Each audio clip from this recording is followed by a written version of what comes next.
The views and opinions expressed by the hosts and the guests do not reflect those of the show, the management, and the company.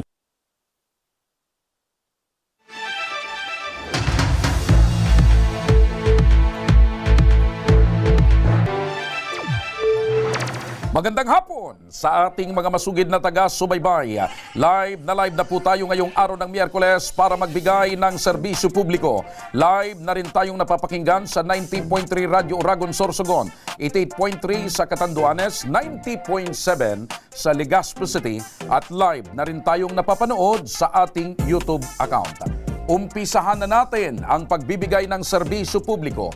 Isang ginang ang dumulog sa ating tanggapan upang ireklamo ang kanyang dating asawa na di umano ay ipinagpalit siya sa ibang babae habang siya ay nagkakayod kalabaw bilang isang domestic helper sa loob ng mahigit 27 taon o 27 years.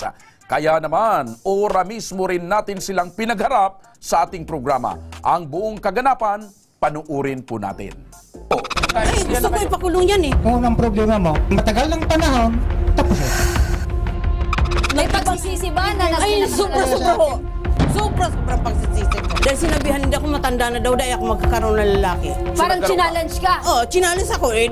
Tanong aldaw ka lang. Umiiyak na lumapit sa aming tanggapan ang dating OFW na si Araceli Barameda. Pati pagsasalita ko, pagsusulat ko na wala rin na. Hindi raw kasi niya matanggap ang panloloko na ginawa ng kanyang asawa. Naglakas loob na ibili mo ko noon, ibili mo kanya. Dagdag pa nito, ang 27 taon na ginugol niya bilang isang OFW ay nauwi lamang sa wala. Isipin kung bakit nangyari. Dahil ang pinangarap niyang bahay para sa pamilya, hindi man lang daw naitayo. Bakit ho galit na galit pa? 2000 pa pala, hiwalay na kayo. Bakit ho galit na galit kayo? Hindi pa ba kayo nakamove on?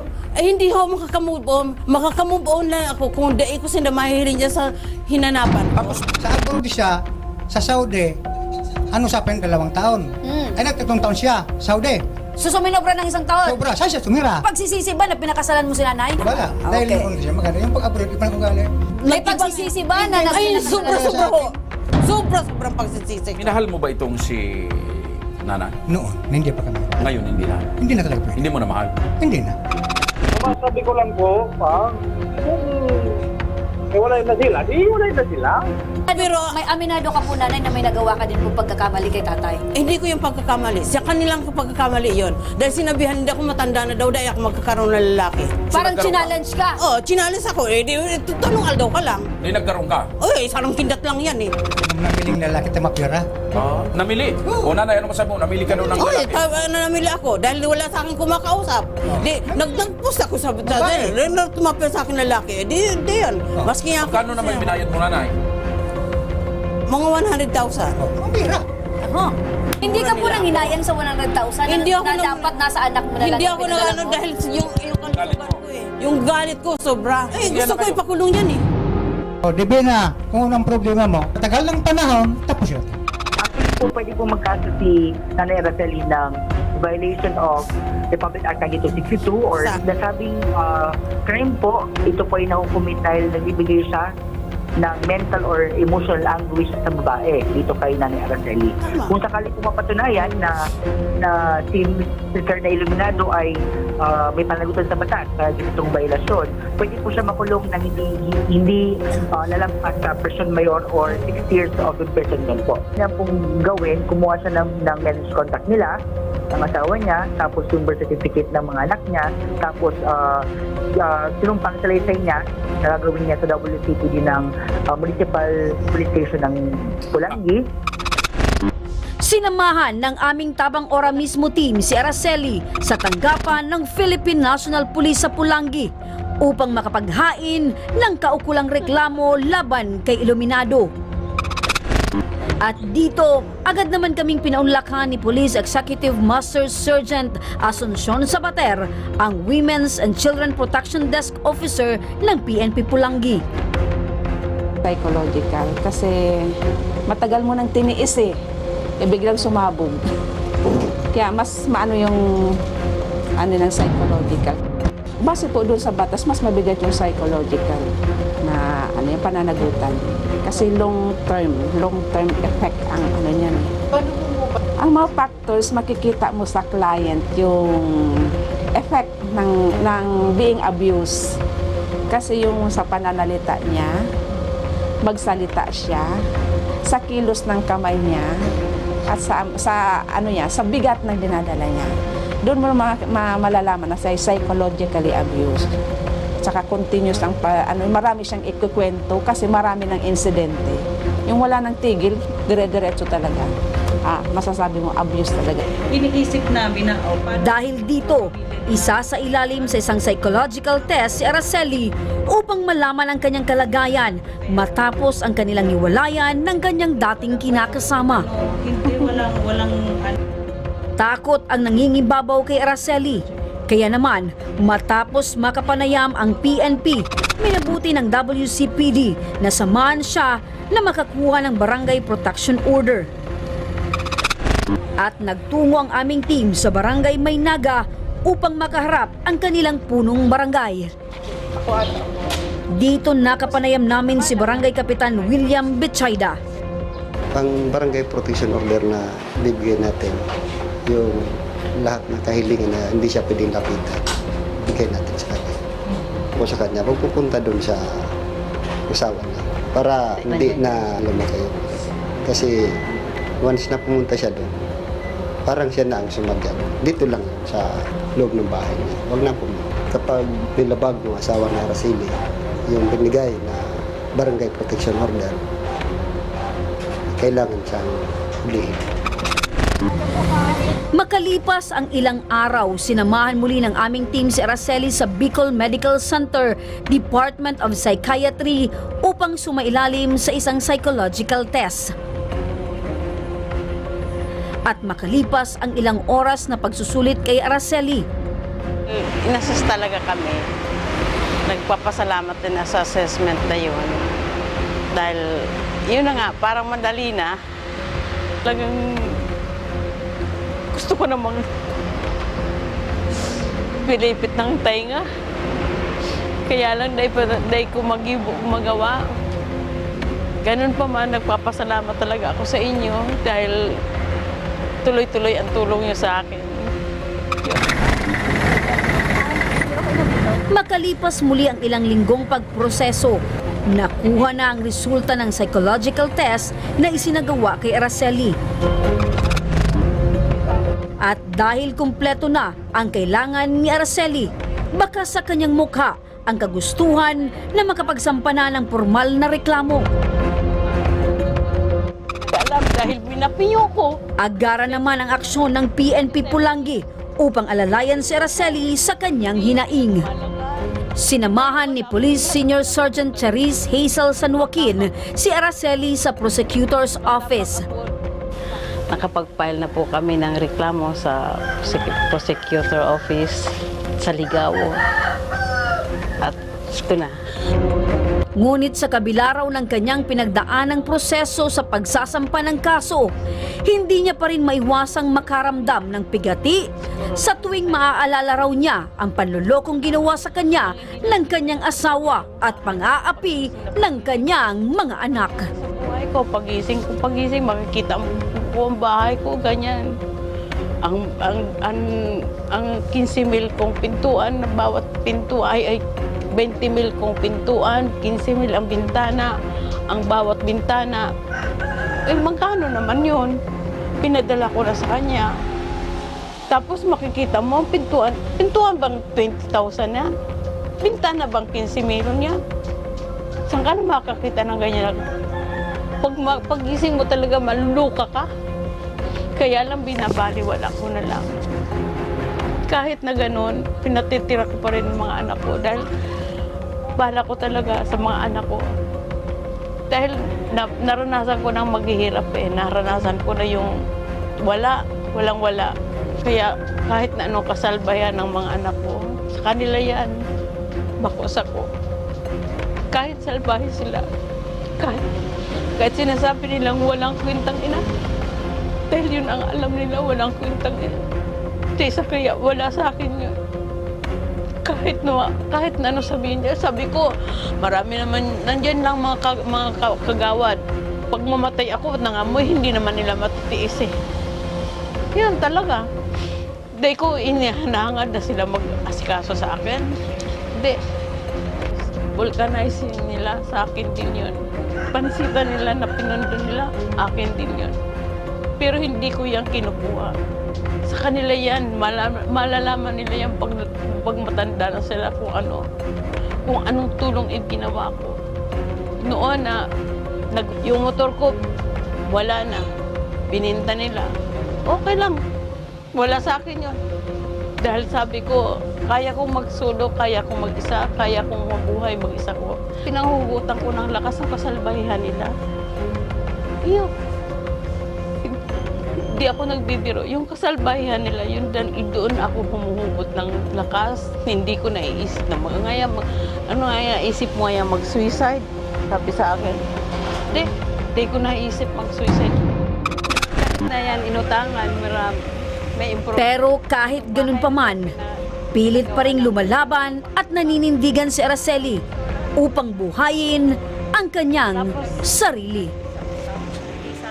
Nagpapasalamat po ako kay Congressman Saldico sa pagtulong sa akin ng mga staff niya, pagsama sa akin sa lahat ng nilalakad ko, at saka nakapag-file na ako sa prosecutor office.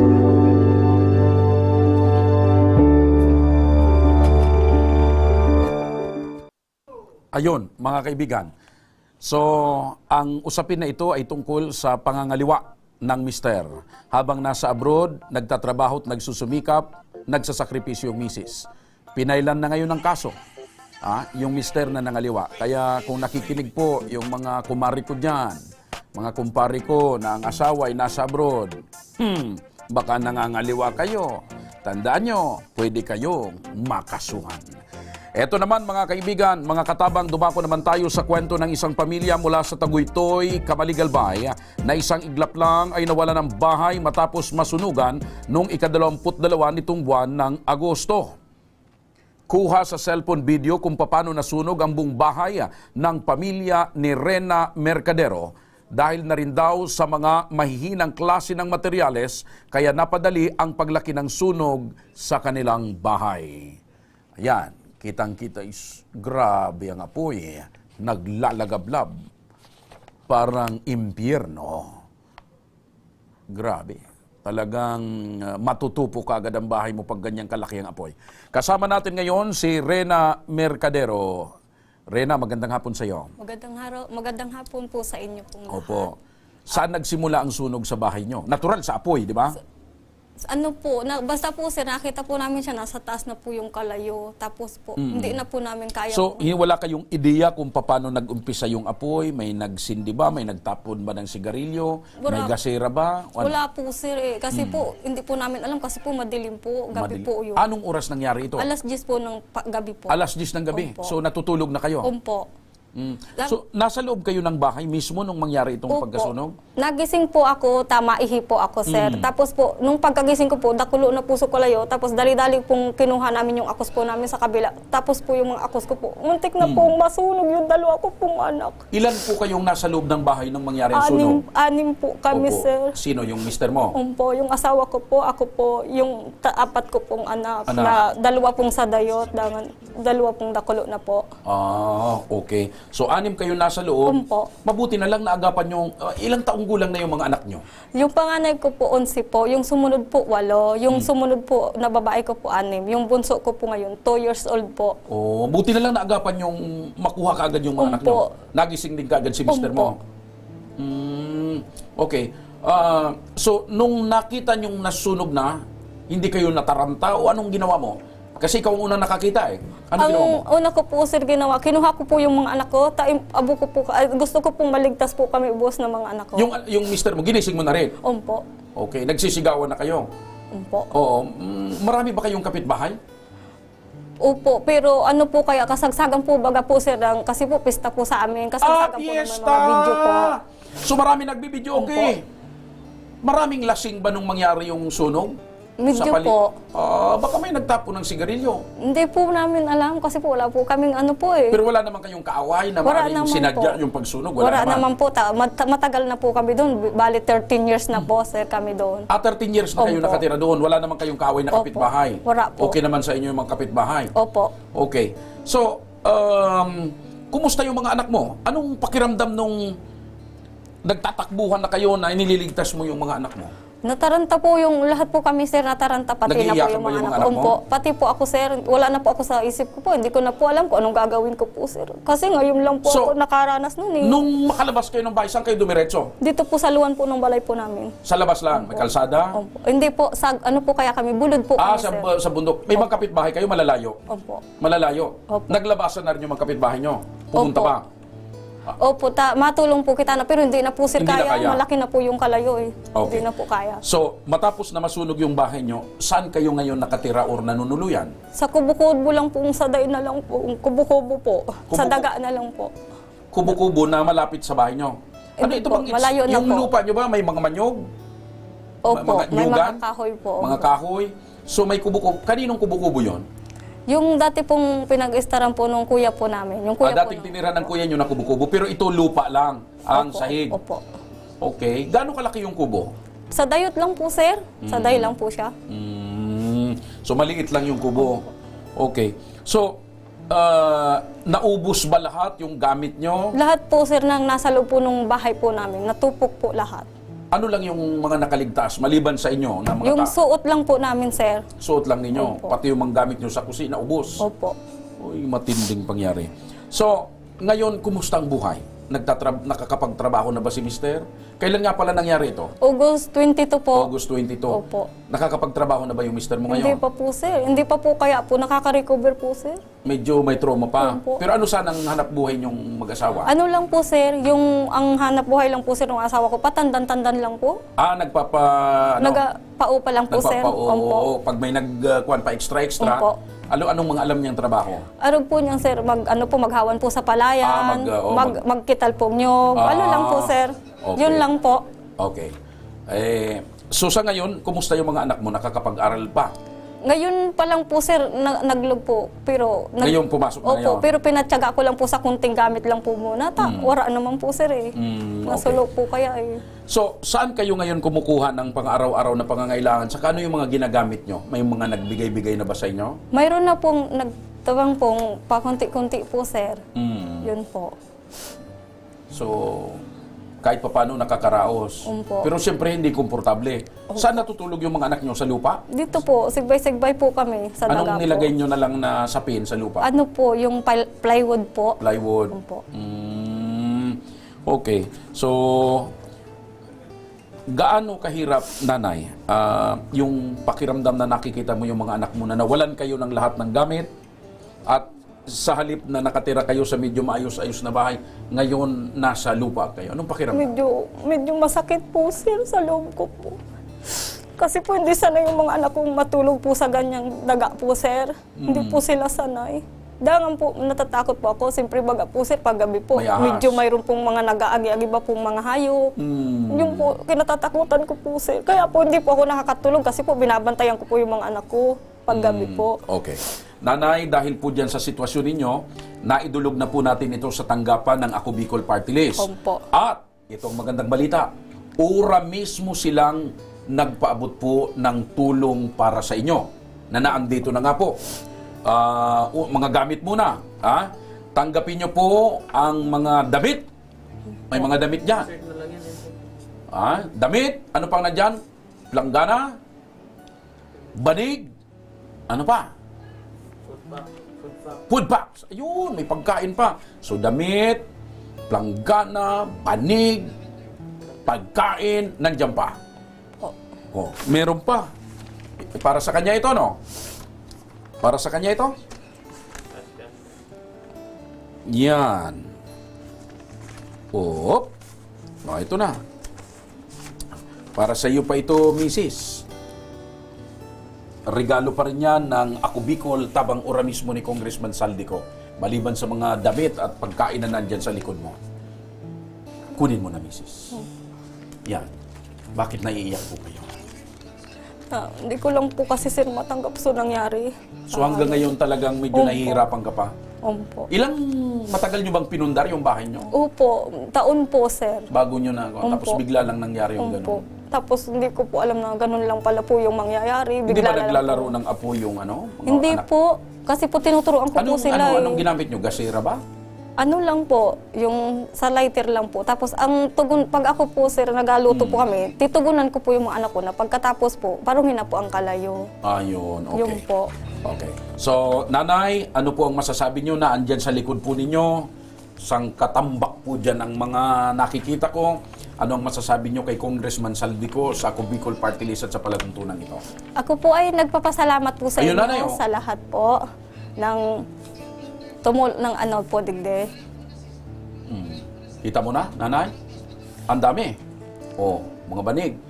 Mga branded yung mga damit na nakikita ko, Sa mga kanya na bibili, duty free. Oh. Sige, nanay, anong masasabi mo?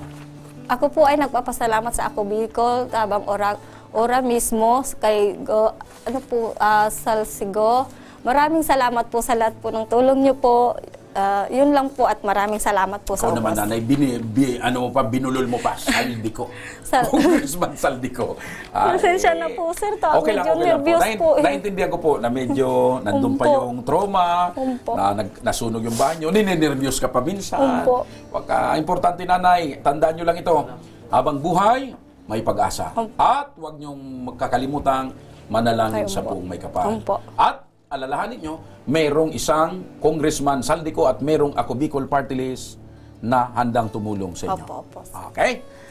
Sa pagbabalik ng Ako Bicol Tabang Ora mismo, Mister na dumulog sa ating tanggapan para sa kanyang misis na domestic helper na pang-abuso lamang ng kanyang amo ang inabot sa pangingibang bansa.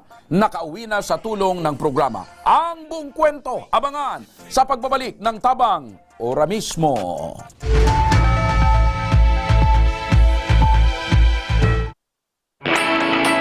Naghahanap ka ba ng trabaho? Marunong ka bang mag-shoot ng video? Mag-edit?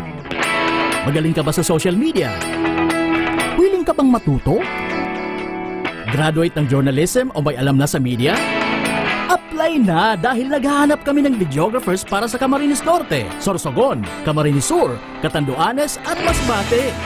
Ipadala ang inyong resume sa Action Call Center at gmail.com at maging pinakabagong miyembro ng aming team. Tara na! Apply na!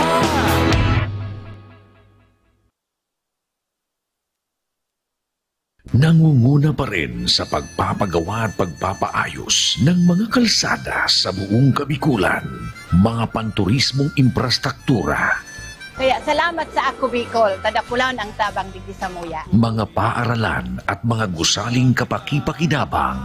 Maraming salamat, Ako Bicol Party List. Marami pong salamat. Mahigit isang dekada ng naninilbihan, Ako Bicol, katabang na, kasurug pa. Daan-daan na po ang mga nakapagtapos at may mga kanya-kanya ng propesyon. Sa kanilang pagpupunyagi, walang masidlan ang kanilang mga ngiti. Yun at sa Gabos, nagpapasalamat po ako sa AKB. Gusto ko lang po magpasalamat sa Ako Bicol sa opportunity na tigtatao po arog po sa kuya na estudyante. Dahil naandyan lang, katuwang lagi, Ako Bicol, katabang na, kasurug pa. Tucked away in the province of Albay, known for its perfectly shaped Mayon volcano, Misibis Bay Resort, a locally owned 5-hectare private island resort. The resort is ready for all those looking to balance tranquility and adventure. This tropical destination is where guests can either choose to relax under the palm trees or have an adventure under the sun. It features modern and luxurious rooms and villas, recreational facilities, and sophisticated services.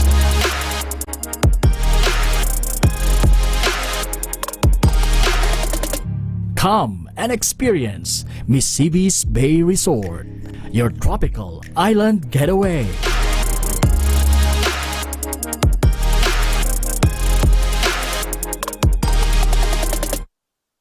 Problema sa tubig, agarang binigyang solusyon.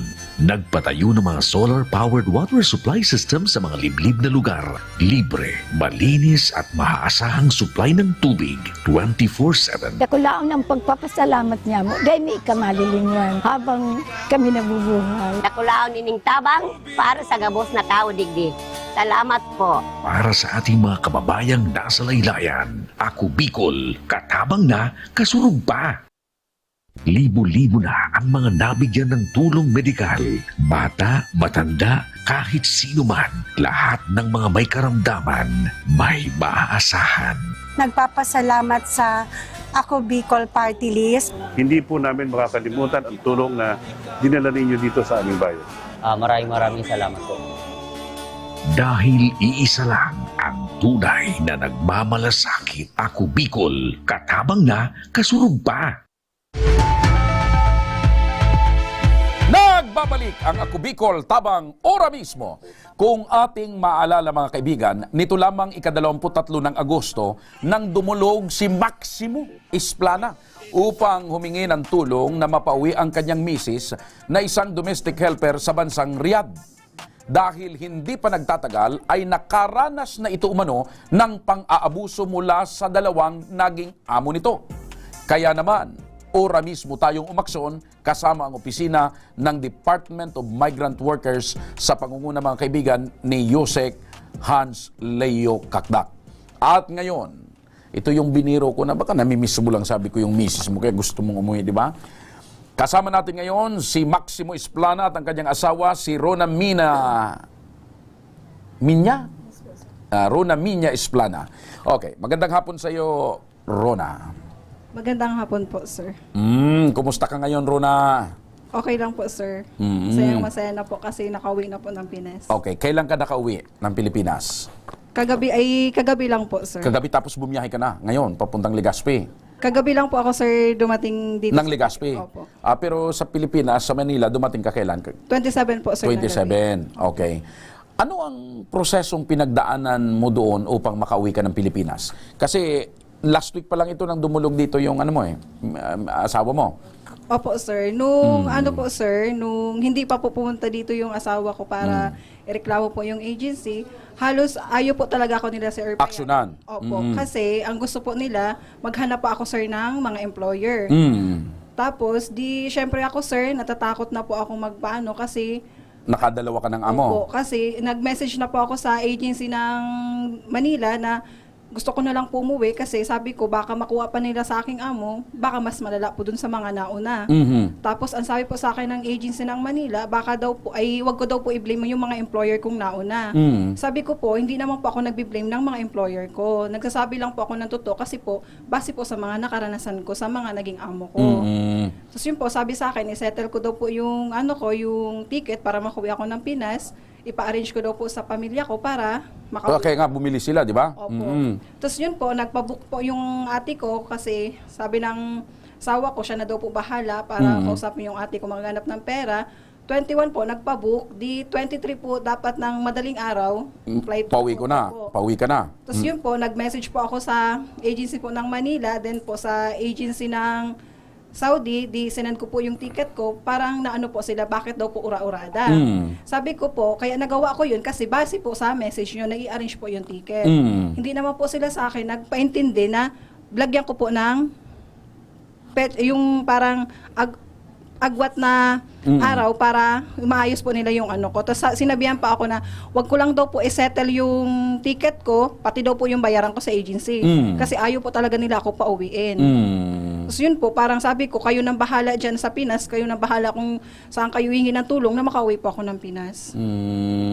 So ayaw ka pa sana ng agency pauwiin, gusto nila magtrabaho ka pa? Opo, yung parang hanapan pa po ako nila ng employer. Para may kita pa sila? Yun nga po, sir. So anong pakiramdam mo, matapos lamang mahigit isang linggo, matapos dumulog dito yung asawa mo, tungkol sa problema mo, ito na ngayon, nakauwi ka na? Yun po, sir, yung sobrang masaya po ako kasi nakasama ko na yung pamilya ko, mga magulang ko, at nakauwi po ako ng ligtas po dito sa Pilipinas. May anak na ba kayo? Wala pa po. Wala pa. Oy, Brad, Maximo, dumating na si mismo kagabi, di dapat gumawa na kaagad ng anak. Wag mo na, sir. Ah, bakit? Mag-abroad ka pa uli? Hindi na po, sir. Ah. Focus po muna sa ano. Oh. So, ngayon matapos yung nangyari sa iyo sa abroad na medyo hindi naman lahat na nag-abroad medyo ganyan yung kapalaran. Meron ding sinuswerte pero sa iyo na masasabi nating minalas yung kapalaran mo sa pag-abroad. Anong plano mo ngayon? May plan nag-iisip ka pa ba na mangibang bansa uli, maghanap ng trabaho sa ibang bansa o dito na lang? Para sa akin, sir, parang dito na lang po ako kasi makasama ko yung pamilya ko at mahirap po kasi talaga sa ibang bansa, lalo na kung hindi ka pala rin, kung suswerte ka kung makauwi ka ng buhay o patay. Buti na love ka ni Maximo. Opo, sir. Okay, ikausapin natin si Maximo. Maximo, magandang hapon sa iyo. Ano na nga yung palayo mo? Max lang? Max? Moy po. Ay, si Moy. Tama, ito pala si Moy. So Moy, kumusta ngayon ang pakiramdam na nakauwi na ang iyong misis na si Rona? Masaya po. Miss na miss mo. Anong una mong ginawa? Anong oras ka dumating? Kagabi? Sinundo niya po ako, sir, sa airport. Airport. Anong unang ginawa mo, Moy? Sir, natulog lang. Ha? Pambira si Moy. Tinatanong ko kung anong una niyang ginawa. Natulog lang. Ibang iniisip mo kasi. Ibang iniisip mo. Hindi, anong una mong ginawa nung sinundo mo siya sa airport? Niyakap lang po. Ha? Niyakap. Tapos natulog ka na. Hindi po. Sinundo. At hindi itong si Moy. In advance niya kagad yung tanong ko, anong una mong ginawa? Sabi ni Rona, sinundo mo ako. Hindi, natulog na ako. Okay. So, ano ang nais mong sabihin kay Rona ngayong kaharap mo na siya? Gaya nung sinasabi mo, Moy, nung ikaw lang yung nandito. Ano pa? Anong gusto mong sabihin kay Rona sa misis mo na ngayong kaharap mo na siya sa pinagdaanan niya? Masaya ako na nakauwi na siyang ligtas. Saka andito na siya sa aming lugar. Sa lugar. Huwag mong sabihin na mamaya tutulugan mo uli. Si Rona. Okay. So Moy, ano ang gusto nyong mensahe na iparating sa mga ahensya at mga taong tumulong sa inyo? Sige, ikaw na, Rona. At nagpaplanong matulog si Moy. Sa lahat po ng tumulong sa amin na makauwi po ako ng Pilipinas na para mapaidali. Maraming salamat po sa inyo dahil talagang ora mismo talaga po ang inyong pagtulong. Oo. Si Yusek Hans Kakdak talagang automatic. Opo, sir. Tapos si Congressman Saldico talagang gusto niya pawing ka uli. Ito, Rona at Maximo. Ito pampatulog ito. Ha? May regalo sa inyo si Congressman Saldico at ang programang ito, tanggapin nyo, konting cash assistance at may grocery pa para sa inyong pamilya para naman siguro magamit nyo na siyempre wala kang naiuwi, ano, Rona? Wala po talaga, sir, kasi halos Nag-abuno ka pa? Opo. Yung sa ticket ko po talaga. Doon lang naubos. O yung ticket ba mo, nabayaran mo na? Wala pa po. Pero di ba pinangako ni Yusek na papag-abunuhin yata yung agency? I-reimburse. Okay. So, ayan, tanggapin nyo. Regalo ni Congressman Saldico at ang palatuntunan ito. Maraming salamat po, Kong Saldico, sa binigay niyo pong tulong sa amin. Moy! Maulan ngayon, Moy. Huwag mong sabihin, matutulog ka pa mamaya. Andyan na yung misis mo.